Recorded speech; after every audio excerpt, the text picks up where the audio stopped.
The fact that the ordeal for some was ending and that the prospects of many others getting out alive were brighter was the result of a change in guerrilla management of the affair, from control by the Maoist, ultra-fanatical Popular Front for the Liberation of Palestine, which carried out the hijackings, to control by the Guerrilla Council that oversees the front and 10 other guerrilla groups. Get your passport, man? The first hint of the change came when the women and children and the ill men who had been permitted to come into Amman from the desert airstrip earlier this week were called into a meeting with Red Cross officials and members of the front. Some, but not all, were given back their passports. CBS News correspondent Ike Pappas was with them. You got your passport back? Yes, I did. What did the Jordanians tell you about why they gave you your passport back? They didn't say why. They just said that they were giving back some passports and that we would all get them. But they had some of them now, and the rest would get them later. Do you feel any resentment at all? We were treated very well, but it's like a nightmare.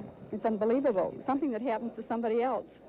Did you at any time feel that you might be placed aboard that plane and perish in it? Yes, I did. But they assured us we wouldn't, but you worry. They told you that you would not? They said you will be all right. They assured us you will be all right. We do not want to hurt you, and we like you. We like you as Americans. Miss Simmons, you got your passport back? Yes, I have. What did they tell you? Well, they just apologize for the inconvenience they have caused us, and they hope that they'll be able to release all as soon as possible, and that was all. What about your feelings now? There's a possibility, a very good one, that you're freed. You know, I'd rather have everybody be free. I don't want to be among the few. The Popular Front did not seem pleased to have the negotiating power taken from them by the Central Committee. It seemed to be debating whether or not to fight the decision. If it does, that will add more tension and strife to a situation already overflowing with it.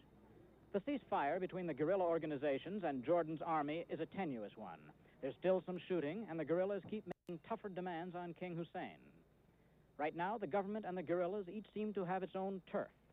The guerrillas are inside the capital and the army outside. But the guerrillas are insisting that the army not only stay outside the cities, but away from them, at the front, to fight the Israelis, thus to abdicate any control over the country. Bert Quint, CBS News, Amman. Passengers were flown from Nicosia to Zurich. Others continued on to London, where a stewardess from the hijacked VC-10 was asked by newsmen when she first learned that the 3 aircraft had been blown up. To London. Did you really believe that they would carry out death threats? No, because they seemed very pleasant, and they said they wouldn't harm us, so I sort of just didn't think about it. How determined did the guerrillas seem to you? Well, the only time they seemed terribly determined was before landing into Beirut, when they wanted to refuel, and they said that unless we sit down and not move, they would blow us all up. And he had a briefcase in which he said there was a bomb, so, you know, we all had to keep quiet because we didn't want to get blown up. But that really was the only time when you thought that you might get blown up?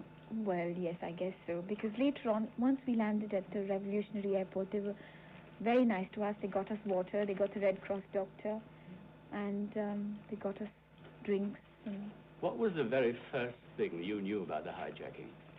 Well, when the air stewardess from the first-class galley came out to us and came to me and said, "Don't go into the cabin with that tray because we're being hijacked."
For the average passenger boarding Pan Am's Flight 100 for London and Frankfurt, today was like almost any other. Only after the usual wait to check in did the visible elements of stepped-up security become apparent. Airline security and federal agents examined each package and carry-on bag.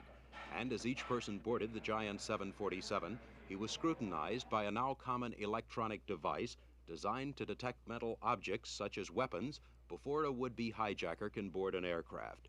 But the sternest measure so far was not so apparent. In this crowd of more than 200 passengers were at least 2 federal agents, dressed as average passengers but armed with pistols.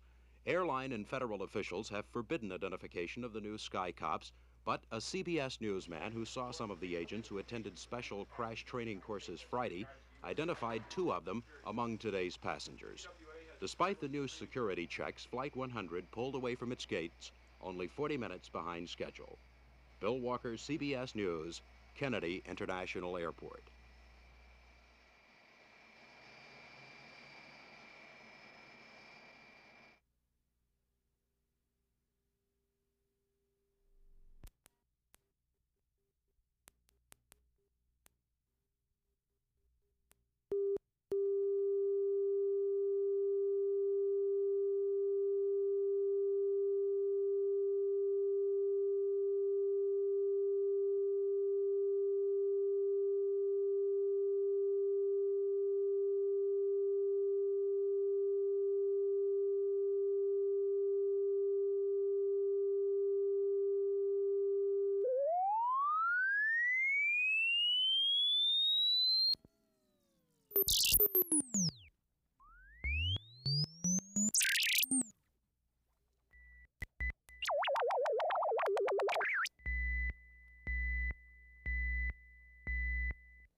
About 75 parents and teachers, mostly from southern states, came this weekend to swap stories of hardship under court-imposed busing orders and map a plan of battle against federal intervention and racial balance formulas in the schools.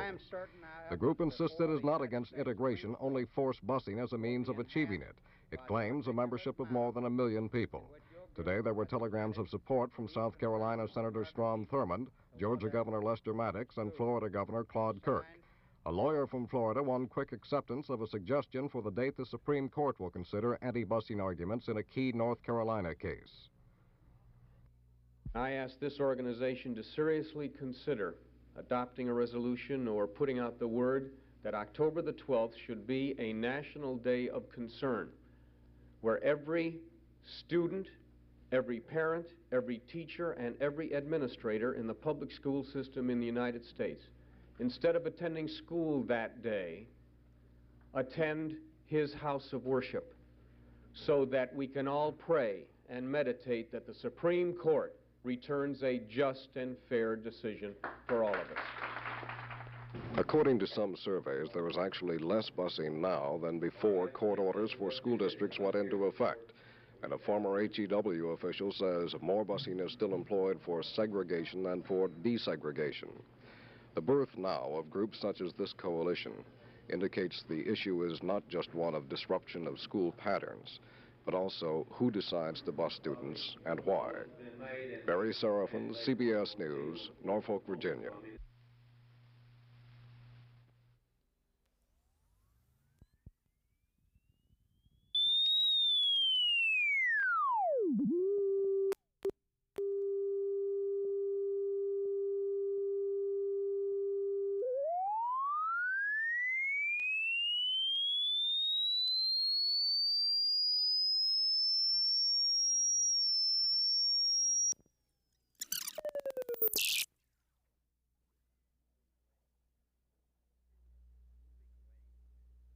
Tennis is moving away from its cozy crumpets on the terrace image as fast as one of Pancho Gonzalez's serves, and nothing personifies its new dashing deadliness better than the red flag, symbol that someone's dream of glory has minutes or possibly seconds to live.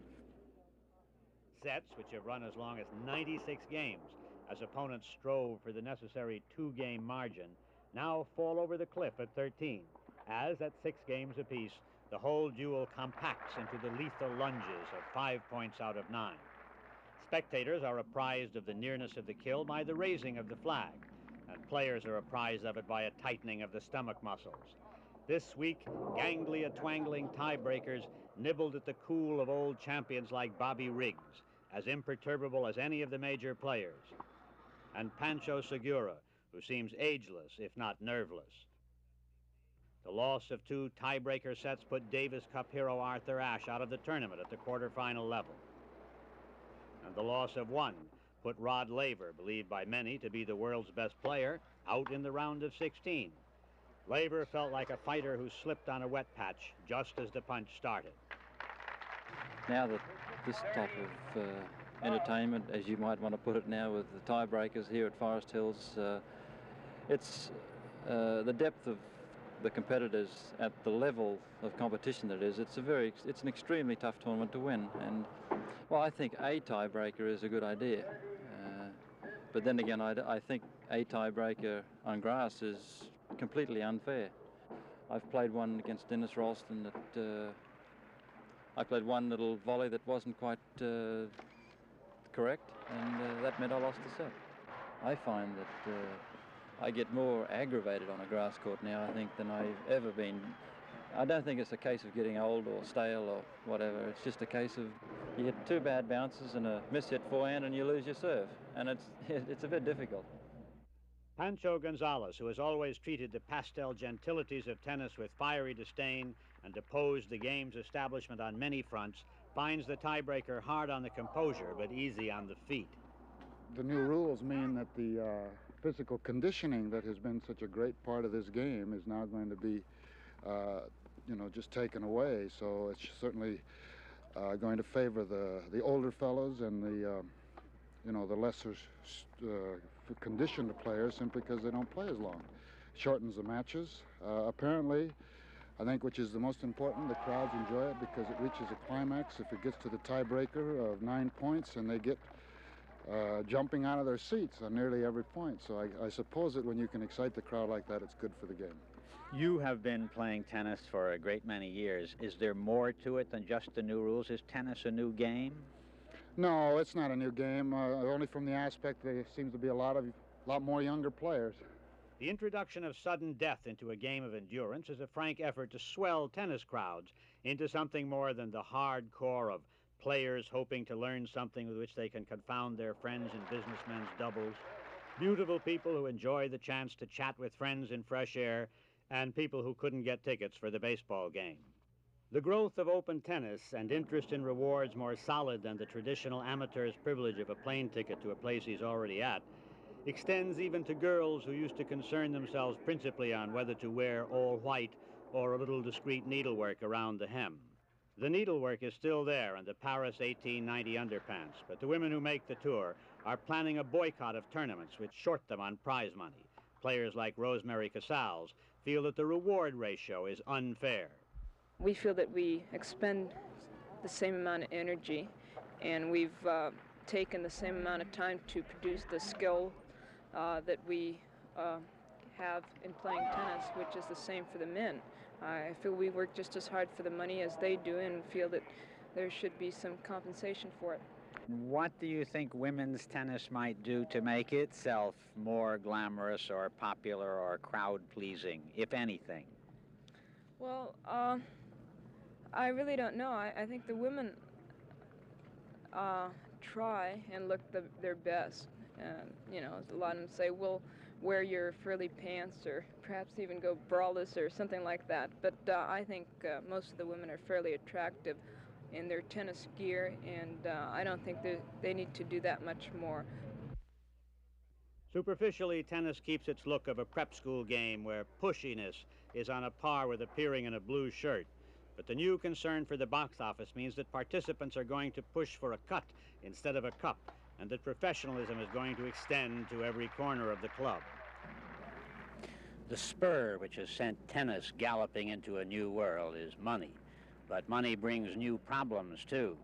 And now even the umpires, once paid in prestige, look at the gross figures and cough warningly.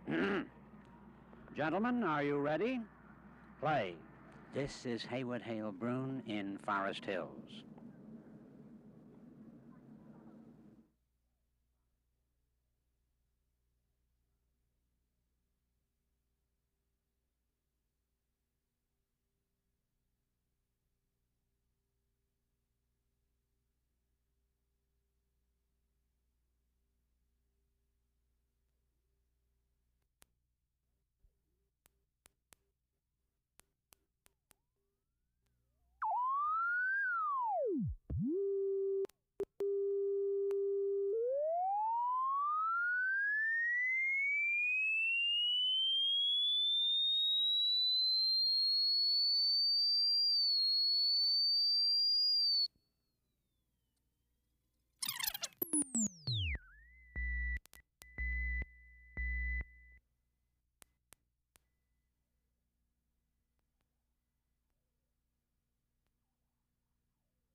Vice President Agnew's target for tonight, as he put it, was the professional pessimist.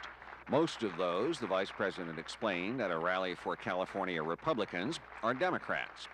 The speech included specific references to Senator Joseph Montoya of New Mexico and Democratic National Chairman Lawrence O'Brien. And it was all the kind of rhetoric Republican crowds have been enjoying on this tour. In the United States today, we have more than our share of the nattering nabobs of negativism.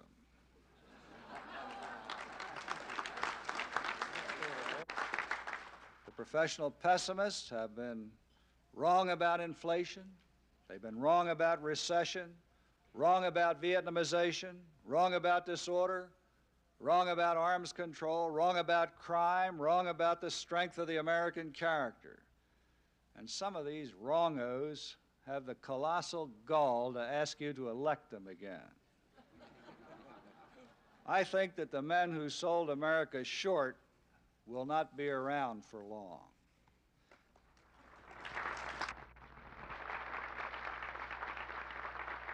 The Vice President struck an unusually cheery note here. He found progress in the economy, progress against crime. But two things are worth pointing out. The Vice President said that the rate of unemployment now was lower than it had been during the halcyon Kennedy-Johnson years, yet in fact it is higher now than at any time since 1964. And Mr. Agnew said that the professional pessimists alone are predicting trouble on the campuses this fall. In fact, the Vice President, in a private conversation less than a month ago, predicted a Tet offensive on the campuses this autumn. Apparently, the professional pessimists accept short-term members as readily as anybody else. Bruce Morton, CBS News, San Diego.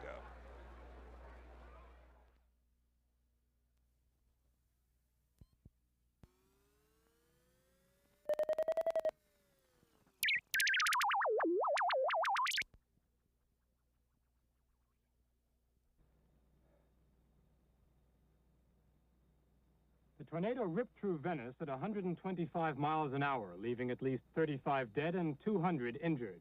It was at its most lethal on the lagoon, where it struck a water bus crowded with tourists and Italian workers. According to an eyewitness, the 25-ton motorboat was lifted into the air like a feather and spun around several times.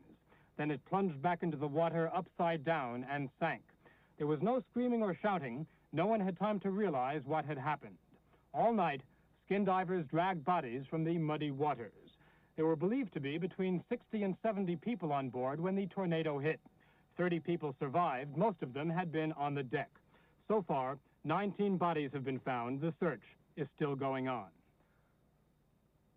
On dry land, the tornado claimed at least another 13 lives as it swept in from the sea and in 30 seconds cut a mile-wide corridor of destruction.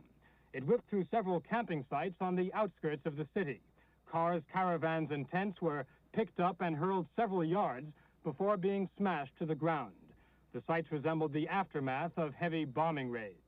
Pope Paul has sent a message of condolence to the Catholic Patriarch of Venice, and a day of civic mourning has been declared. Bob Simon, CBS News, reporting.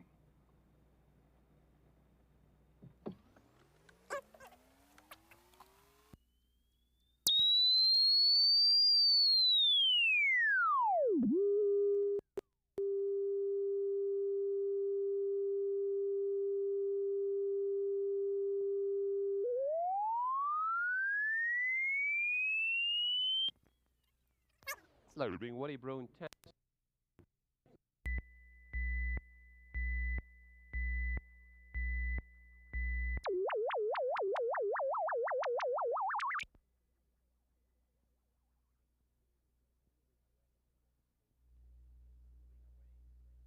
Tennis is moving away from its cozy crumpets on the terrace image as fast as one of Pancho Gonzalez's serves, and nothing personifies its new dashing deadliness better than the red flag, symbol that someone's dream of glory has minutes or possibly seconds to live. Sets which have run as long as 96 games as opponents strove for the necessary two-game margin now fall over the cliff at 13, as at 6 games apiece, the whole duel compacts into the lethal lunges of 5 points out of 9. Spectators are apprised of the nearness of the kill by the raising of the flag, and players are apprised of it by a tightening of the stomach muscles. This week, ganglia-twangling tiebreakers nibbled at the cool of old champions like Bobby Riggs, as imperturbable as any of the major players, and Pancho Segura, who seems ageless, if not nerveless. The loss of 2 tiebreaker sets put Davis Cup hero Arthur Ashe out of the tournament at the quarterfinal level. And the loss of 1 put Rod Laver, believed by many to be the world's best player, out in the round of 16. Laver felt like a fighter who slipped on a wet patch just as the punch started. Now that this type of entertainment, as you might want to put it now, with the tiebreakers here at Forest Hills, it's the depth of the competitors at the level of competition that it is. It's an extremely tough tournament to win, and well, I think a tiebreaker is a good idea. But then again, I think a tiebreaker on grass is completely unfair. I've played one against Dennis Ralston that I played one little volley that wasn't quite correct, and that meant I lost the set. I find that I get more aggravated on a grass court now, I think, than I've ever been. I don't think it's a case of getting old or stale or whatever. It's just a case of you hit 2 bad bounces and a miss-hit forehand and you lose your serve, and it's a bit difficult. Pancho Gonzalez, who has always treated the pastel gentilities of tennis with fiery disdain and opposed the game's establishment on many fronts, finds the tiebreaker hard on the composure but easy on the feet. The new rules mean that the physical conditioning that has been such a great part of this game is now going to be, just taken away. So it's certainly going to favor the older fellows and the lesser conditioned players, simply because they don't play as long. Shortens the matches. Apparently, I think, which is the most important, the crowds enjoy it because it reaches a climax if it gets to the tiebreaker of 9 points, and they get jumping out of their seats on nearly every point. So I suppose that when you can excite the crowd like that, it's good for the game. You have been playing tennis for a great many years. Is there more to it than just the new rules? Is tennis a new game? No, it's not a new game, only from the aspect that there seems to be a lot more younger players. The introduction of sudden death into a game of endurance is a frank effort to swell tennis crowds into something more than the hardcore of players hoping to learn something with which they can confound their friends in businessmen's doubles, beautiful people who enjoy the chance to chat with friends in fresh air, and people who couldn't get tickets for the baseball game. The growth of open tennis and interest in rewards more solid than the traditional amateur's privilege of a plane ticket to a place he's already at extends even to girls who used to concern themselves principally on whether to wear all white or a little discreet needlework around the hem. The needlework is still there in the Paris 1890 underpants, but the women who make the tour are planning a boycott of tournaments which short them on prize money. Players like Rosemary Casals feel that the reward ratio is unfair. We feel that we expend the same amount of energy, and we've taken the same amount of time to produce the skill that we have in playing tennis, which is the same for the men. I feel we work just as hard for the money as they do, and feel that there should be some compensation for it. What do you think women's tennis might do to make itself more glamorous or popular or crowd-pleasing, if anything? Well, I really don't know. I think the women try and look their best. A lot of them say, well, wear your frilly pants or perhaps even go braless or something like that. But I think most of the women are fairly attractive in their tennis gear, and I don't think they need to do that much more. Superficially, tennis keeps its look of a prep school game where pushiness is on a par with appearing in a blue shirt. But the new concern for the box office means that participants are going to push for a cut instead of a cup, and that professionalism is going to extend to every corner of the club. The spur which has sent tennis galloping into a new world is money. But money brings new problems, too. And now even the umpires, once paid in prestige, look at the gross figures and cough warningly. Gentlemen, are you ready? Play. This is Haywood Hale Brune in Forest Hills.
Rosewall. One swing, possibly, away from the title. $20,000. He has the advantage.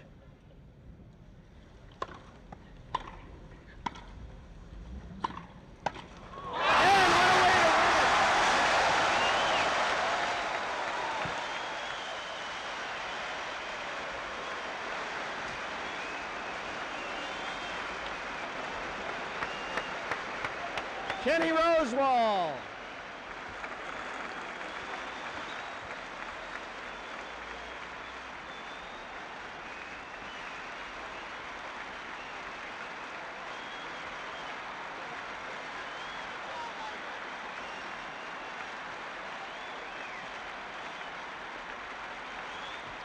Well, Bud, let's see that match point, Jack. Take the match point as Kenny Rosewall serves for the championship. A nice return by Tony Roach. Very nice. Back to the forehand. Here comes a forehand down the line, and look at this volley. And that does it for $20,000 and the championship, and what a happy kid. Kenny Rosewall coming back like the ghost of Christmas past. 1956, the last time when he stopped Lou Hode's Grand Slam attempt. Hode had won the top three. Came in here, Rosewall beat him. Then he turned pro. He became the best player in the world after a while. Roach, the loser. Nobody knew about it because Rosewall was a pro, playing one-night stands under the rocks like the pros were doing in those days. Now both pros, and what can Rosewall be thinking about when they said he was too old, Jack, ever to do this again? Well, I'll tell you, he's mighty happy, and I know all the fans in Australia, particularly his very charming, pretty wife, Wilma, and the kids. Right on the button. Yeah. Got to be a very, very happy young man. You know, I go back to this boy in 1946, where I watched he and Lou Hode play an exhibition, and I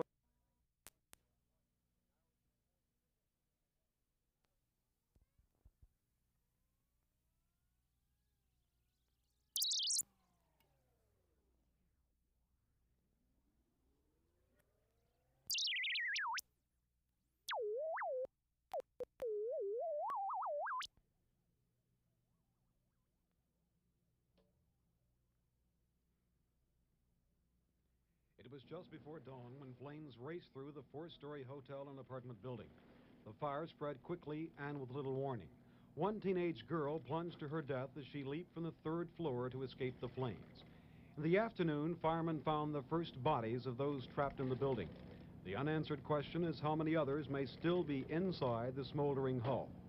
Firemen fear the death toll may climb as high as 10 to 25. Authorities can account for only 58 persons.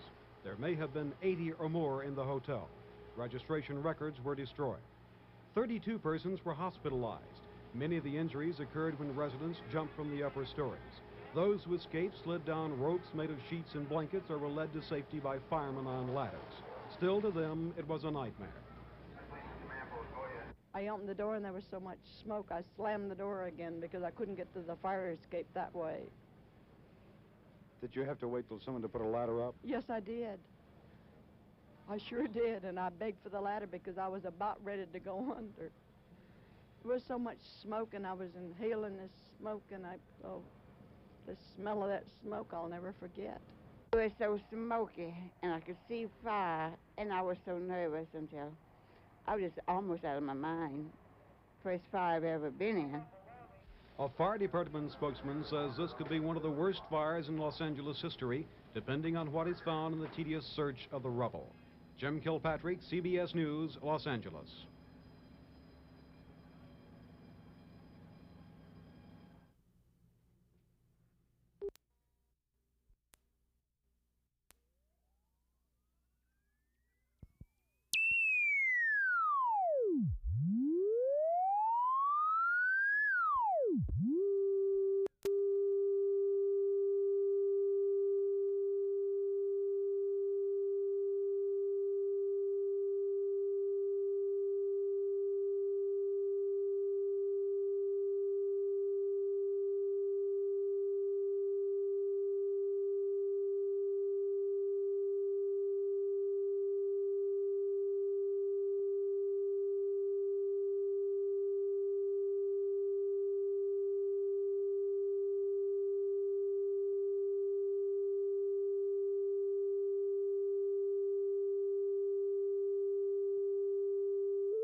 Okay, slating. This is Hughes Rudd. What is it? Campaign buttons. Take one.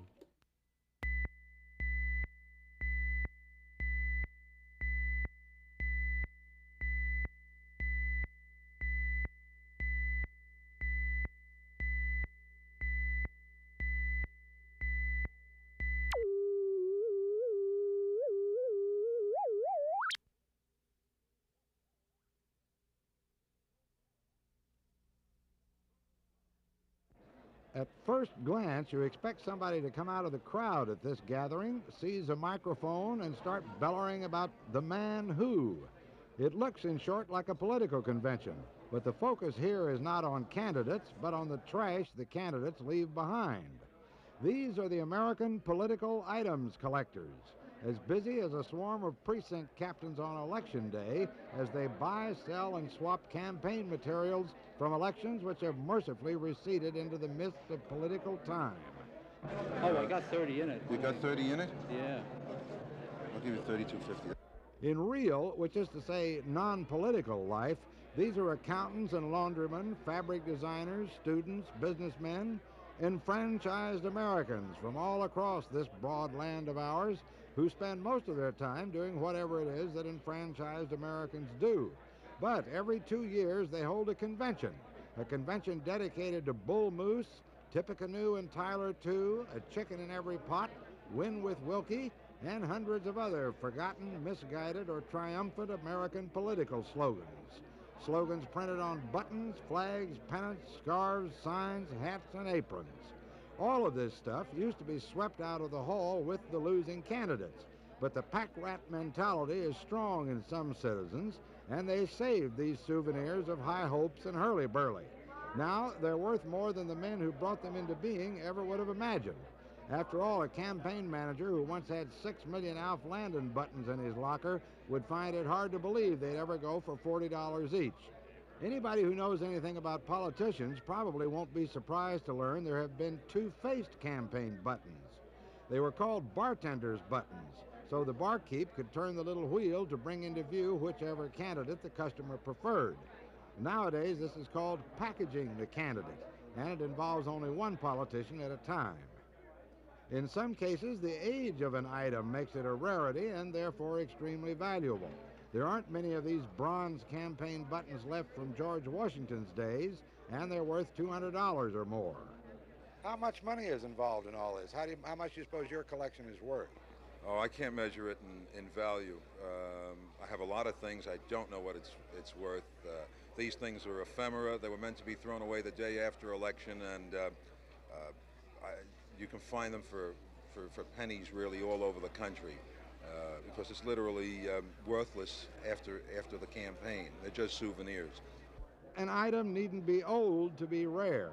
The flotsam left behind by unsuccessful candidates is prized because in the first furious and embarrassed moments of defeat, the loser's staff often throws away all the proud banners, buttons, and bandanas. Somebody's told me that the rarest items are the ones of the people who lost. Well, that seems to be true, although former President Harry Truman items are pretty good, and President Truman told me that they didn't have any money and they had to spend all their money on his campaign train, so that's why there are relatively few Truman pins in '48. No one expected Harry to win. So, upset winners and losers have their places in the hearts of true collectors, all once names to conjure with, now dear only to their biographers, relatives, and button freaks. Some of the artifacts of the big-time winners from the past have come down to us, primarily because in the old days political junk was built to last. This lantern comes from Abraham Lincoln's second campaign and sells now for $600. Not all of the stuff left over from past political fever is friendly, of course. This little Boss Tweed bank was supposed to illustrate how greedy New York's Tammany Hall machine was. And there are plenty of buttons which put down the opposition, too. FDR's incurable habit of running every 4 years upset some people, as did Mrs. Roosevelt, just because she was Mrs. Roosevelt. and even the living are not immune. The equivalent of nomination night at this convention is the auction. For the man who has everything but a 1919 woman's suffrage poster or a ticket to the impeachment trial of President Andrew Johnson, well, this is the place to get fulfilled. A large Harrison and Morton poster. Who'll start her off for a $25 bill? This is obviously a very specialized hobby, but you don't really realize how specialized until you start eavesdropping at a convention like this. One collector was overheard saying to another, "Why, there's nobody in this room who's ever seen a John Quincy Adams bandana unless he's been to my house." And not many of us could make that statement. Hughes Rudd, CBS News, Boston.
The last passengers were evacuated only 15 minutes before the explosion.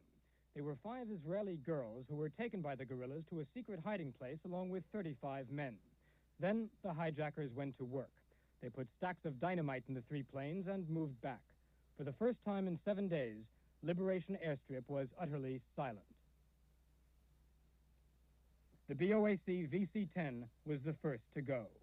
The smoke, flames, and sand obscured the other blasts, but a few seconds later, the American TWA jet went up, then the Swiss Air DC-8. The planes were worth some $30 million. The black clouds could be seen for miles, and a new stage in the darkening political situation had begun. The Jordanian government denounced the act, which also exposed the growing rift within the guerrilla ranks. The more moderate Palestine Liberation Organization said it would cease to deal with the Popular Front. In Geneva, the International Red Cross said it was suspending negotiations with the guerrillas. The Israelis announced they had rounded up 450 Arabs from the occupied territories, including close relatives of the guerrilla leader. They did not disclose what they would do with their prisoners, but reliable sources said they'd be used as counter-hostages pending the release of all the hijacked passengers. In London today, 62 people from the BOAC VC-10 received a cold, wet welcome from the English climate. There were about 20 children on board. The flight had been nicknamed the Lollipop Special. Earlier, BOAC had chartered in parents and relatives who were considerably more emotional than the youngsters. The 21-year-old steward on the flight described the most harrowing moment of the past few days.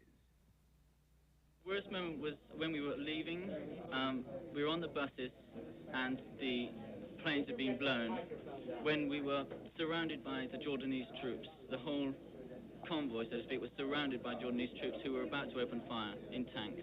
At this, the guerrillas who were in the buses and in the jeeps jumped out of them, took off the safety catches on their guns, and put bullets into the chambers and put it into the bus. And it was at that split second that happened, which was very, very quick. I almost lost contact with reality of any sort. Sit over in that.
it again for Henry. Negative.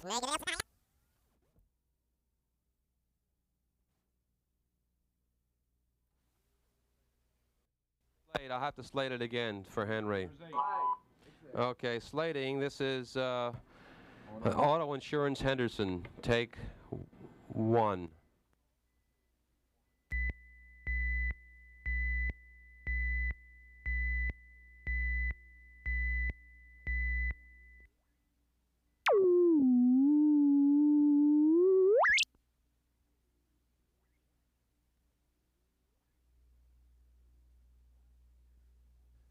Last year, 2 million Americans were injured in automobile accidents. As things stand now, the odds are that you, if you're the typical driver, will have at least one accident during your lifetime. Automobile insurance is supposed to step in and pick up the financial burden when there's such an emergency. But recent studies suggest it's doing a pretty poor job despite soaring costs of insurance premiums. According to one recent national survey, in 1967, those seriously injured victims recovered an average of only 1/5 their losses from auto insurance companies, only 1/2 when all other sources were added in. In fact, 45% of such victims were forced to reduce their standard of living because of the accidents. Hapless drivers who took their cases to court found that on the average, nearly 2 years went by before their claims were settled. New York State Superintendent of Insurance Richard Stewart is only one of the many appalled by the present situation. It's very serious. Our study showed that the present automobile insurance system is slow in paying benefits to injured people, that it's unfair and that it gives too much money to the slightly injured and not enough to the seriously injured, and that it's terribly wasteful of the policyholders' money. Far less than half of the dollar that goes into the system comes out in the form of benefits, let alone useful benefits when they're needed. It's a bad system, and we think that only the most fundamental kind of change is going to do any good. What's wrong, say the advocates for change, is the present basic theory of automobile insurance. Under this system of so-called fault insurance, the victim of an accident has to prove that the other driver was totally at fault. Otherwise, no payments unless the victim has his own insurance. The fault system naturally leads to prolonged court hassles and much legal expense for the victims as well as the insurance companies. The collision money will be paid. There's no problem there. You're entitled to that under your policy. It's been all taken care of, and the draft will go out to you. But we want to get the money back. In fact, 23 cents out of every dollar paid in insurance premiums ultimately goes to cover company expenses for lawyers and claim investigators. What critics of the present system want is called no-fault insurance. Each driver would be reimbursed for his losses by his own insurance company, whether he caused the accident or not. Proponents claim that concept of auto insurance is not only fairer, but also a lot cheaper, since much of the legal hassling and lawyers' fees would be cut out. Not surprisingly, trial lawyers everywhere are most violently opposed to the no-fault plan. The insurance companies themselves are divided on the question of no-fault insurance. One argument those against it give is that the no-fault principle actually encourages reckless drivers. Paul Wise heads the American Mutual Insurance Alliance. Now, under the system that is proposed, the so-called no-fault system, you step into the automobile, and then society says, well, you no longer are responsible. You don't have to use the care. And I think this is the main failure here. It eliminates the disapproval of society of people who drive their cars carelessly. And I think this would be a great loss. No-fault insurance does protect the wrongdoer, but so does fault insurance. It isn't the wrongdoer that pays under our present system. It's the insurance company. Now, some people would go beyond that and say, well, it removes the incentive to be a safe driver. But the Department of Transportation study shows that the present fault system doesn't have a blessed thing to do with driver habits. Defenders of the present system also argue that a strict no-fault plan would make it impossible for people with losses that cannot be measured easily in dollars and cents to recover anything from their insurance companies. Right now, recovery for such so-called pain and suffering is decided by jury or settled out of court. Under the present way in which we do this, a wife who suffers a serious injury, pain and suffering, or some bodily mutilation, facial disfigurement, or the loss of an arm or a limb, she receives recovery for that based upon the value of a human being. But it may take months to get payment for this. It may take months for her, and it may take more than months for her. It may take a year and more than that, but she's going to get something that she wouldn't get at all under most of the no-fault plans. But most proponents of change back the idea of a combination fault, no-fault system, such as that signed into law earlier this summer in Massachusetts. Under that plan, victims collect the first $2,000 damages from their own insurance company, without having to prove the other person was at fault. For higher damages, including pain and suffering, they can still go to court to try and collect against the other company. The reforms proposed by Senator Hart and other state insurance officials are much tougher than the Massachusetts plan and will almost certainly meet with stiffer resistance. Auto insurance companies, agents, and trial lawyers are among the most powerful lobbyists in the country. But proponents for reform are generally optimistic, feeling that the sorry state of the industry itself is the strongest argument for change. David Henderson, CBS News, New York.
After a morning of negotiation, after a morning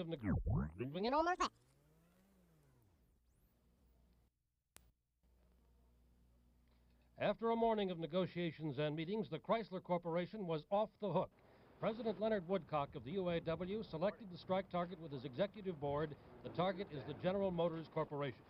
No one now believes that agreement is likely. The biggest stumbling block is the union's demand for a return to unlimited cost of living raises. If there is a strike this year, its rallying cry will be equity. That refers to the 26-cent an hour cost of living increase, which comes due tomorrow. The UAW wants it in addition to any new agreement. The companies instead are including it in their offers. The other major issue is the so-called 30 and out, a demand for guaranteed retirement after 30 years at a pension of $500 a month. Robert Meadows, a 43-year-old sheet metal finisher and union representative at Cadillac, now makes about $4 an hour. He's been on the job 23 years, lives with his wife and 2 teenage boys in a small suburban home. Like many another auto worker, Meadows retains the militancy for which his union has always been famous. He says he doesn't fear a strike in spite of his standard of living. I don't think that anybody ever really wants to go on strike, but we feel that we have equity coming. We feel that we work hard in the shop building these good cars for General Motors and for the customers, and we feel that we have equity coming, and we feel that if this is the way that we have to do, we have to strike, then we're going to hit the street. As you say, I guess it's impossible to really prepare for a long one, but That's right, but we've weathered the storm before, and I'm sure that we'll be able to this time. UAW President Leonard Woodcock said last night that the difference between the union and company positions is now about 20 cents, but he stressed again the importance of the cost of living increase. We're asking for an 8% increase in the first year, which would generate 30.5 cents per hour.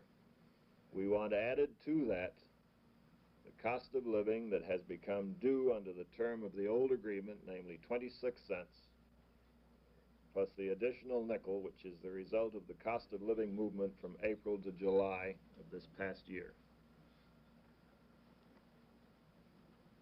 In the second and third year? That depends upon the restoration of cost of living. We would hope that they would take this and that we could bargain realistically. I'm not at all hopeful, but we are prepared to bargain with them realistically against the outside hope that we could have an acceptable settlement before midnight on Monday.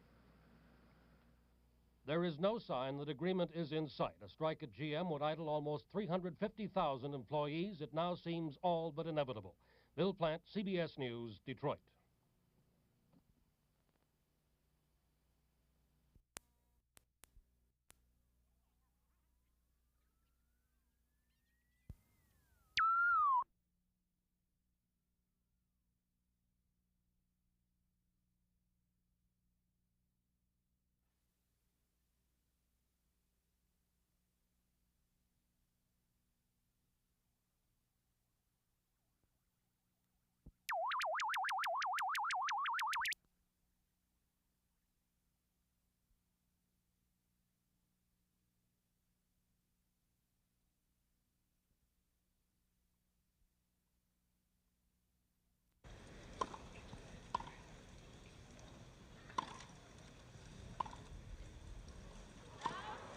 It was wide of the line.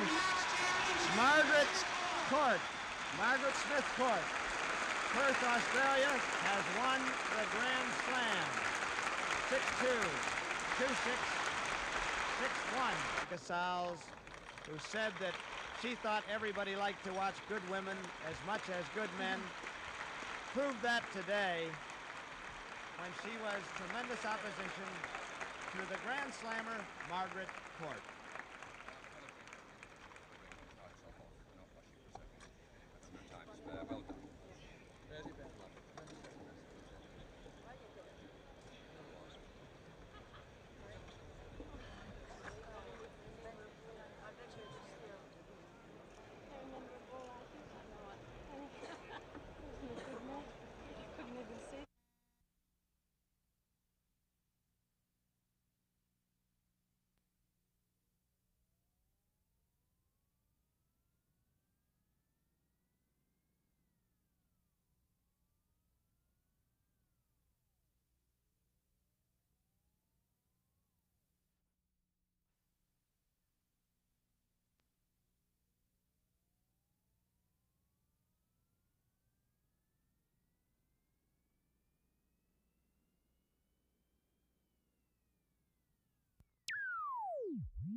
Well, I think as anybody else, we felt fear, of course, but everybody behaved beautifully and there was no panic on board, or it went smoothly, can I say. How was your own reaction? How would you describe your feelings during this experience?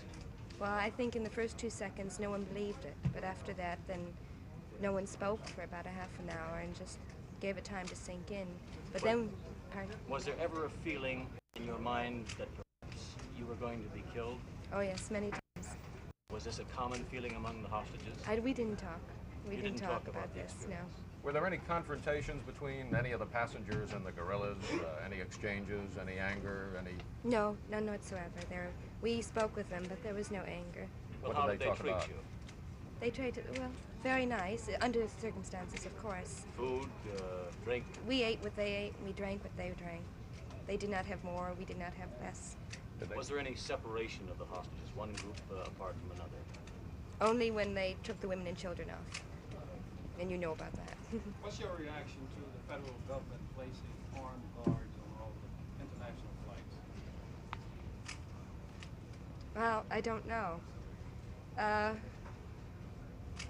Whether or not it's less of a danger or more a danger, I think when we boarded the Swiss Air flight today, they did a thorough check, and that was well enough to, I think, to bring on safety. They did not have an armed guard on board. I don't think it quite necessary. I think if they do before what they did today, a thorough check, I think that is quite enough. But it has to be thorough.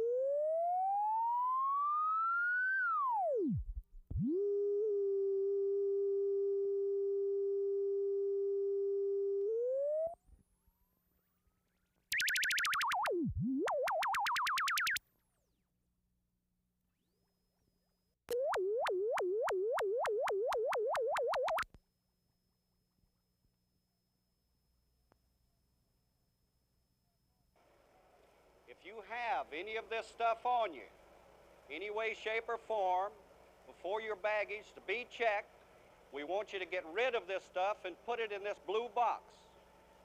There will be no questions asked. Customs procedures in Vietnam are very tight now, in part to try and stamp out marijuana. The use of pot is skyrocketing here. The average GI in Vietnam finds marijuana easier to obtain than if he were in the U.S., and it is much cheaper too. Furthermore, if he's caught with it, the chance of a severe penalty is less. All over Vietnam, you now see amnesty boxes. No questions asked, no penalty. Some units also allow servicemen to turn themselves in as drug users. Again, no penalty. The campaign to stamp out marijuana takes many forms. The military television and radio stations are running anti-pot commercials. This is one of them. You're smoking that stuff again, huh? Boy, you sure picked some weird times to blow yourself away. What's significant is the theme of these commercials. They do not contend marijuana is medically bad for you. They also do not threaten any sort of punishment if you're caught. Rather, they have one theme. In a combat situation, smoking pot could dull your senses and cost you your life. There was a time when the marijuana search focused on GIs coming into Vietnam, but this inspection at Ben Hoa Air Base is on troops leaving the country. Marijuana is now so cheap and plentiful here, there's not much point in bringing it in. Rather, the temptation is to take some home. Most GIs in Vietnam have never heard of this village called Chau Duc in the Mekong Delta. That's because there are no American ground troops stationed within 70 miles of here, and in fact, Chau Duc province has never had a very heavy concentration of Americans. But Chau Duc is probably the marijuana center of Vietnam. Marijuana grows freely and openly here, and is shipped from here all over the country for use by Vietnamese and Americans. The U.S. military handbooks say rice is the biggest cash crop of Chowduck province. On the other hand, the Americans don't keep statistics on marijuana. Marijuana enforcement is a responsibility of the police. The man in charge of it is Deputy Chief of Police Dang Van Din, who wouldn't let us take his picture in connection with a marijuana story. But not only does he personally not see anything wrong with marijuana, he even smokes it himself from time to time. So obviously there's little incentive to crack down on others. The law is not even enforced in the case of opium. But opium is beginning to figure in the Vietnam marijuana story in a strange way. Not much opium is grown in Vietnam, but it is one of the largest crops of neighboring Laos. This is what it looks like, a black substance made from the opium poppy, normally smoked in pipes. But the Vietnamese have begun to dilute it by boiling in water and then putting minute amounts into the marijuana. The idea is to addict an unwitting GI who will smoke pot, have a craving for more, and not know why. The practice isn't widespread yet, but it is happening. To get marijuana, most GIs simply buy it from the Vietnamese. Most villages of Vietnam are not off limits. Those that are because of prostitution and not marijuana. As long as you keep an eye out for an American MP, buying marijuana in bulk is not difficult. To illustrate how easy it is, we picked a Vietnamese village at random. We selected Phuc Vinh. It's 125 miles from Chau Duc, but located next to a big U.S. Army base. The salesmen in this case were two boys, each 11 years old. The price was 2,000 piastres, about $16, for a paper bag with 2 1/4 pounds of marijuana. It could be diluted by about half to yield 5 pounds. In some places in the U.S., it would have been $90 to $100. Little wonder it is being shipped back. But most GIs don't buy marijuana in such large quantity, too risky to have around. Rather, the big suppliers are the Vietnamese, both soldiers and civilians, who come onto American bases. South Vietnamese soldiers make very low salaries. One way to supplement that is by selling marijuana. On the question of marijuana, as in so many other ways, the U.S. has failed utterly to impose our philosophy or our way of life on the Vietnamese. They were growing it before we came, they are selling it to us while we are here, and they will be using it long after we are gone. Don Webster, CBS News, near Chau Duc, South Vietnam. The boss was there, had everything to do, and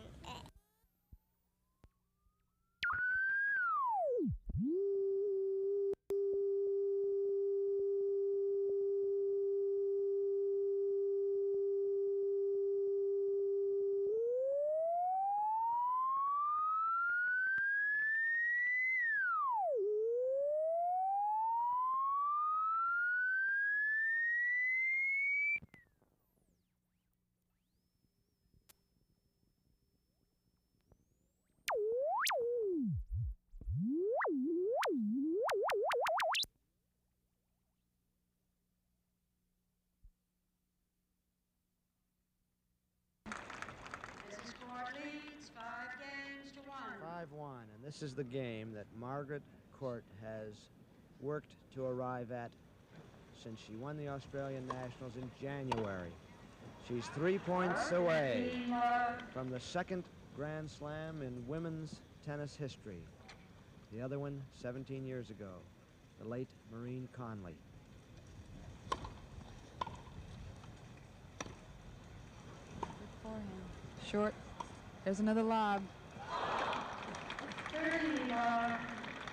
Margaret's waited for this day probably since she started the game of tennis. I think she was probably 10 or 11. In Albury, Australia. 14. Well, here we go. This is it. Match point to give Margaret a Grand Slam. Also a chance to win the Triple Crown here. She's still in all 3 events. She's won the women's doubles. Here we go.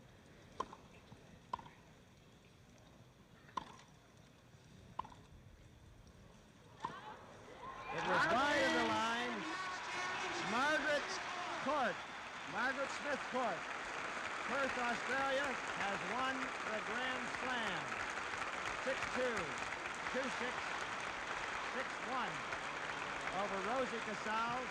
Margaret wins $7,500, the biggest prize in women's tennis, and Rosie Casals gets $3,750. Margaret is not very happy, is she? Oh, what a day. She must feel really great. She's getting both girls are getting a standing ovation from the crowd.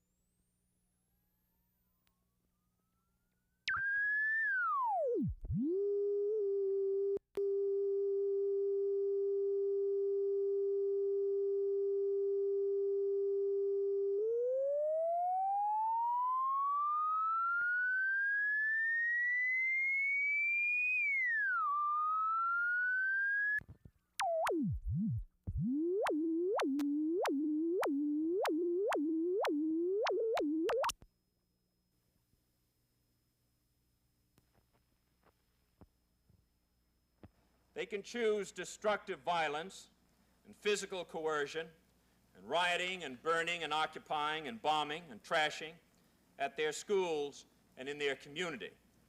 Or they can choose the legitimate avenues of dissent, concentrated on constructive political action to restructure university governance, to change laws and policies at every level of government, to elect progressive officials in city halls and state houses and Congress and in the White House. Let me state forcefully and briefly and simply where I stand, for the hour is much too late for hedging and the stakes much too high for equivocation. There is no room, no role, no reason for violence at America's colleges or universities.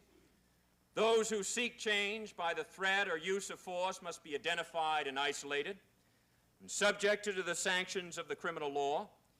They are the hijackers of the university, holding hostages its peace and tranquility, its students and its faculty, its research and its scholarship, to be ransomed for their particular demands.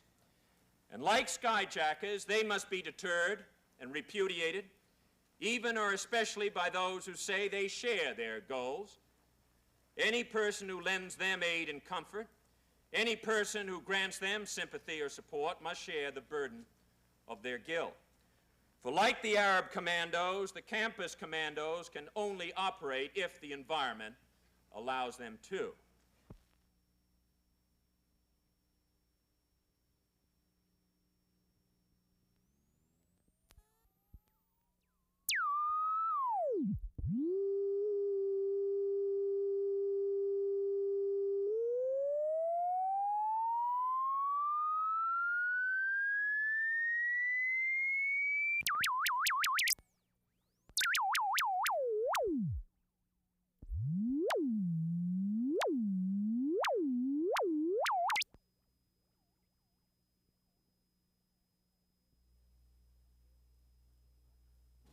Dr. Edwards, when Dr. Eggeberg first introduced you to us, he used some pretty strong language about you. He said you were the hardest-nosed so-and-so around. That was about 8 months ago, and we hardly have seen your name in the headlines since. Is that a good sign or a bad one? Well, I hope it's a good one. I'm not sure that Dr. Eggeberg's adjectives were 100% accurate or correct, but at any rate, I think we have made some major accomplishments in the agency, and as we see the agency, it isn't one where one necessarily has to have his name in the or picture in the headlines in order to do a good job. We feel that we are a scientific agency. We're the major, in our judgment, the major consumer protection agency of the federal government, and this is an agency which in which we would hope that we could do our work with as little fanfare and publicity and one thing or another as possible. Unfortunately, this isn't always the case because many of the actions that we take have obviously a lot of consumer interest. But here again, we're striving to make our or at least make our decisions in a businesslike and reasonably hard-nosed atmosphere. But how do you get things actually accomplished? Decision-making is one thing, but there's usually a splash of headlines when the decision is announced because it usually steps on somebody's toes.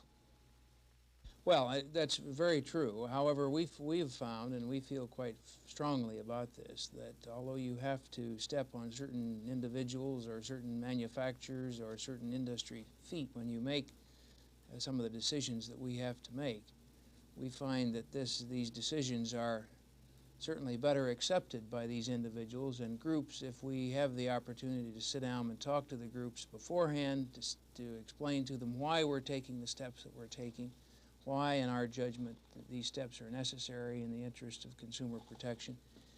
We feel that if enough attention is given to this particular aspect of our decision-making, that our problems will be considerably less than if we take the decision before the involved groups are, we want them to be part of the decision. There's a certain process of quiet negotiation. In most instances, I wouldn't say it was negotiation. I think the decisions have been made, but it's just a matter of keeping the lines of communication open. Well, now, sometimes there is a certain amount of negotiation, a certain amount of give and take. For example, absolutely. I noticed that you came out originally with a very strong warning to be inserted in packages and bottles of birth control pills, and that it's now, in my judgment, weakened, in any case shortened. It's not quite as frightening as the original notice that I read. Right. No, there's no question that negotiation play a part in in the life of any agency. I might add, though, along the lines of the oral contraceptive, that while the package insert per se is shortened, the brochure that we were talking about originally is now being practically in the same length. By being produced by the American Medical Association and has just this week been distributed to all doctors in the United States for the purpose of having them give it to their patient for additional patient information. So I think we have, again, accomplished the objective we set out to accomplish. We've accomplished it a little bit differently than we had originally thought we would accomplish it, but I think the ultimate effect, the way it is now, is likely to be far greater than had we tried to do this alone without the cooperative efforts of the American Medical Association. When is the FDA's survey of the effectiveness of drugs going to be completed? As you know, there were some 4,000 drugs reviewed by the National Academy and given to by panels of the National Academy. We have these. We have our scientific review of these recommendations has nearly been completed. There's a lot of administrative work that goes along with this. We hope to have published in the Federal Register and have taken action on all of the recommendations of the National Academy by the 1st of July of 1971. There's been a lot of harassment throughout this whole thing, and we're hopeful that we can these harassing techniques can end, and we can sit down and begin to work with appropriate groups to How do you mean get harassment? the job. Oh, we've been in court a number of times, as you know, by various drug firms. We are now in court on a number of regarding a number of drugs. All of these things obviously are expensive, they're time-consuming. They're, on the other hand, I would not for a moment suggest that the industries we regulate should certainly have this prerogative if they want it and need it. I'm not against the process, but it is a time-consuming one, and one that has slowed us up in terms of implementing the National Academy recommendation. Sometimes the resistance of the drug manufacturers is not only time-consuming, but somewhat consuming of FDA commissioners. How do you feel? I'm understanding of what you say. I think my relationship certainly with industry is by and large is very good. I feel very strongly that there are extremely responsible people in industry that are as interested as I am in seeing to it that that we protect the consumer. I don't think it's a major problem. Obviously, when you're dealing with groups, there are certain pressures that are on an agency like the FDA, but so be it. Dr. Edwards, frequently in the past, Americans have taken a drug off the market because of alarming news that has come to us from Europe rather than from our own sources. I think immediately, of course, of thalidomide, where the first word came from there. Now, for example, there is Ritalin, an amphetamine-like drug, which has been taken off the market in several Scandinavian countries. First, should we be considering taking it off the market? I'm not in a position to say that we should be that we will take it off the market. I think that any time that we get drug information from a foreign country, that we do immediately take it into consideration and begin to reinvestigate the drug ourselves. And while I think without any question that we are the drug leader in the world, that doesn't for a moment suggest that there aren't some outstanding pharmacologists and others in foreign countries. And I think one of our jobs is to certainly monitor very closely what goes on in other countries. Are we? And we are.